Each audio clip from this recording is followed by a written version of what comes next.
Assalamualaikum dan salam sejahtera.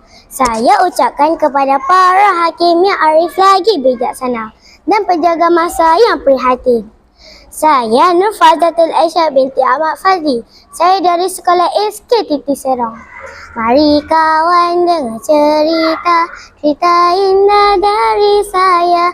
Kisah rakyat Malaysia, jiranku adalah dia. Silen merupakan seorang ibu kepada anak tunggal yang bernama Jocelyn. Perangai Jocelyn yang tidak gemar bercampur dan bergaul dengan orang lain sangat tidak disukai oleh Silen. Jocelyn suka memerah di rumah dan menolak untuk keluar rumah dan bersosial dengan anak-anak jiran yang lain. Hal ini merusakkan ibunya, manakala tidak Jocelyn sanggup memerah di rumah sehari suntuk daripada keluar dan bertegur sapa dengan jiran di kawasan persekitaran itu. Jocelyn, mengapa kau masih terperat di rumah saja? Ibu risaulah dengan keadaan kamu ini, tanya Silen. Pertanyaan ibunya pada suatu pagi itu tidak dijawab oleh Jocelyn. Dia hanya mendiamkan diri tanpa sebarang kata. Melihat keadaan Jocelyn, Silen berlalu pergi. Dia tahu bahawa Jocelyn tetap enggan bercampur dengan jirannya yang berbangsa Melayu, walaupun telah diberikan pelbagai nasihat kepadanya. Nasihat yang diberikan kepadanya itu bagikan mencurai ke daun keladi, masuk dengan kanan, keluar dengan kiri. Keesokan harinya, Silen cuba memujuk Jocelyn supaya bersosial dengan jirannya. Beliau menyuruh Jocelyn agar tidak bersikap seperti katak di bawah tempurung. Hal ini akan menyukarkan masyarakat untuk saling mengenali antara satu sama lain.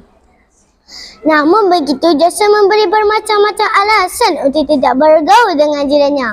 Dia mengatakan bahawa jiran-jirannya itu hanya suka menjaga tepikan orang lain. Silen mengeleng-eleng kepalanya apabila mendengar jawapan yang diberikan oleh Jocelyn itu. Suatu petang, seorang daripada anak jiran Silen, Rahman, menghantar bubur pisang yang dibawa oleh ibunya ke rumah Silen. Pada waktu itu, Jocelyn kebetulan berada di luar rumah. Lalu Rahman menyapa Jocelyn dan bertanya apa khabarnya. Kawan-kawan nak tahu apa reaksi Jocelyn? Dia hanya mengangguk kepalanya tanpa menjawab soalan tersebut. Tanpa putus asa, Rahman tetap mengajukan beberapa soalan kepada Jocelyn. Namun begitu, dia hanya menjawab soalan itu secara indah tak indah sambil menunjukkan perasaan dingin. Selepas menyampaikan bubur pisang tersebut kepada Jocelyn, Rahman berlalu pergi dari rumah Jocelyn dengan perasaan yang kecewa. Seketika di sekolah pada waktu mata pelajaran sejarah, guru sejarah telah meminta para pelajarnya untuk menyiapkan tugasan sejarah secara berkumpulan. Jocelyn ditempatkan ke dalam kumpulan yang sama dengan Rahman. Sepanjang perbincangan berlangsung, sikap Jocelyn tetap tidak berubah. Dia hanya mendiamkan diri umpama keras subang. Rahman berusaha membuat Jocelyn bercakap, namun usaha itu tetap tidak berhasil. Namun begitu, dengan takdir Tuhan, pada suatu hari rumah Jocelyn telah terbakar. Kebakaran tersebut berpunca daripada lintar pintas yang berada di bahagian atas rumah Jocelyn. Seluruh kampung gempar akan kejadian tersebut. Mereka tergesa-gesa pergi ke tempat kejadian. Di tempat kejadian, mereka bekerjasama bagikan air dengan tebing untuk memadamkan api. Silen yang berada di luar rumah teringat akan Jocelyn tidur di ruang tamu. Dia menjerit meminta bantuan orang kampung untuk menyelamatkan permata hatinya itu. Kawan-kawan, apabila Rahman mendengar jeritan tersebut, dia segera meluruh masuk ke dalam rumah Jocelyn untuk menyelamatkannya. Dia langsung tidak peduli akan api yang menjulang tinggi di dalam rumah tersebut. Akhirnya, Jocelyn dapat diselamatkan walaupun terdapat sedikit kecederaan ringan di bahagian kakinya. Jocelyn terus dikejarkan ke hospital. Di hospital, Jocelyn terbaring lesu. Dia menenung wajah ibunya yang berada di sisi katil.